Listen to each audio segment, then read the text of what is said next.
اعوذ باللہ من الشیطان الرجیم بسم اللہ الرحمن الرحیم الم تعلم ان اللہ لہ ملک السماوات والارض، کیا تم جانتے نہیں کہ اللہ ہی کے لیے ہے آسمانوں اور زمین کی بادشاہی؟ یعذب من یشاء ویغفر لمن یشاء، وہ سزا دے گا جس کو چاہے گا اور بخش دے گا جس سے چاہے گا، واللہ علی کل شیء قدیر، اللہ ہر چیز پر قادر ہے۔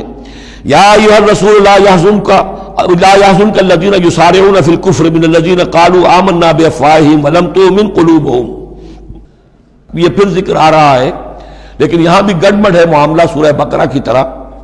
منافقین پر بھی انطباق ہوگا اس کا، اور اہل کتاب کے بھی وہ لوگ جو ان کے طرف کے منافق تھے، جن کا میلان اسلام کی طرف بھی تھا، چاہتے بھی تھے کہ مسلمانوں میں شامل رہے، لیکن وہ اپنے ساتھیوں کو بھی چھوڑنے کو تیار نہیں تھے۔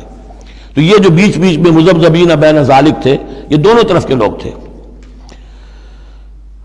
یا ایھا الرسول لا يحزنك الذین یسارعون فی الکفر، اے رسول صلی اللہ علیہ وسلم، نہ غمگین ہو آپ ان لوگوں کی سرگرمیوں سے، بھاگ دوڑ سے، کہ جو کفر کے ضمن میں بڑی سرگرمی دکھا رہے ہیں۔ من الذین قالوا آمنا بافواہہم، ان لوگوں میں سے جو اپنے منہ سے تو کہتے ہیں کہ ہم ایمان رکھتے ہیں، ولم تؤمن قلوبہم، اور ان کے دل ایمان نہیں لائے ہیں۔ ومن الذین ہادوا، اور اسی طرح کے لوگ یہودیوں میں سے ہیں۔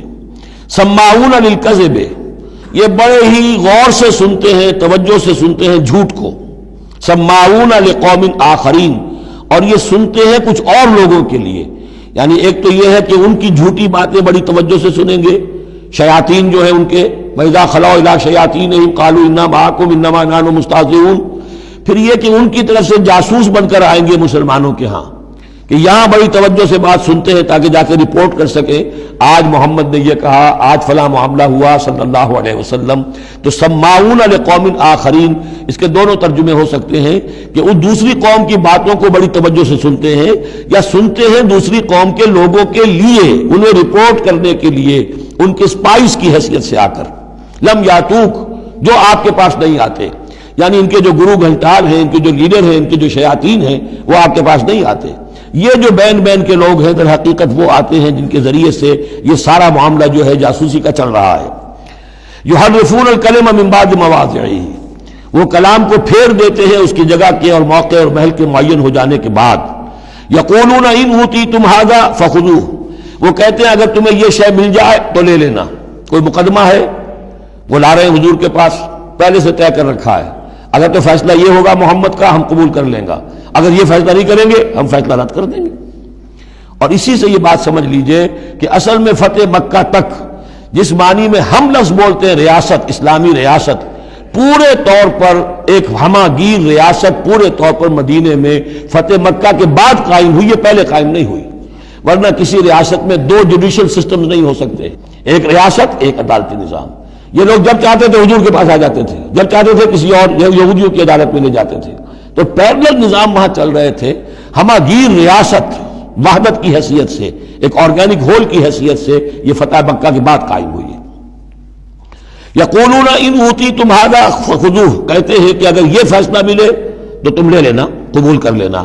وَإِن لَّمْ تُؤْتَوْا فَاحْذَرُوا، اور اگر یہ شہادت تمہیں ملے، نہ فیصلہ ملے، یہ ڈگری نہ تمہارے حق میں جاری کی جائے تو پھر بچ جانا، کترا جانا۔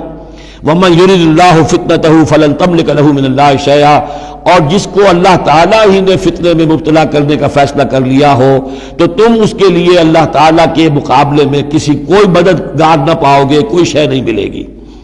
اولئک الذین لم یرد اللہ ان یطہر قلوبہم، یہ وہ لوگ ہیں کہ جن کے دلوں کو پاک کرنا اللہ نے چاہا ہی نہیں۔ لم یرد اللہ ان یطہر قلوبہم، لہم فی الدنیا خزی، ان کے لیے دنیا میں بھی رسوائی ہے، وَلَهُمْ فِي الْآخِرَةِ عَذَابٌ عَظِيمٌ، اور آخرت میں ان کے لیے دردناک اور بہت بڑا عذاب ہے۔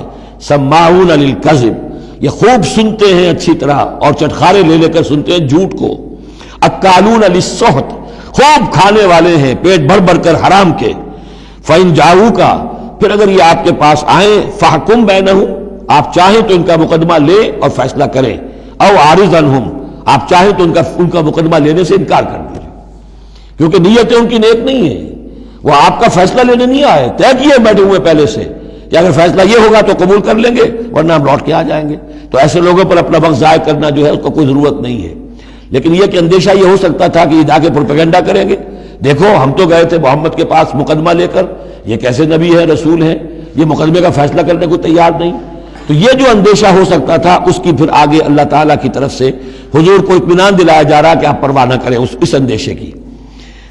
فَإِن جَاءُوكَ فَاحْكُم بَيْنَهُمْ أَوْ أَعْرِضْ عَنْهُمْ، اگر وہ آئیں آپ کے پاس اپنا مقدمہ لے کر تو چاہے تو آپ فیصلہ کریں اور چاہے اعراض کریں۔ وَإِن تُعْرِضْ عَنْهُمْ، اگر آپ ان سے اعراض کریں گے، ان کا مقدمہ جو ہے فیصلہ کرنے سے انکار کر دیں گے، فَلَن يَضُرُّوكَ شَيْئًا، وہ آپ کو کوئی ضرر نہیں پہنچا سکیں گے۔ ان کے مخالفانہ پروپیگنڈے سے قطعاً کوئی آپ کو ہراساں ہونے کی ضرورت نہیں ہے۔ وَإِنْ حَكَمْتَ، اور اگر آپ فیصلہ کریں، فَاحْكُم بَيْنَهُمْ بِالْقِسْطِ، تو بہرحال آپ کو فیصلہ کرنا ہے عدل اور قسط کے ساتھ، انصاف کے ساتھ۔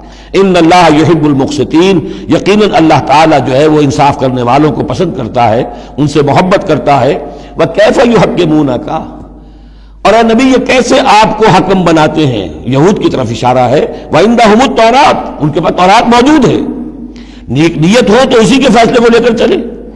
فِيهَا حُكْمُ اللَّهِ، اس میں اللہ کا حکم موجود ہے۔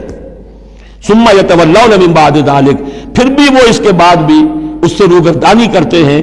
وما اولئک بالمؤمنین، اور حقیقت میں یہ لوگ مومن نہیں ہیں، ایمان سے خالی ہیں، ایمان سے تہی دست ہیں، ان کا اصل روگ یہ ہے۔ صدق اللہ العظیم۔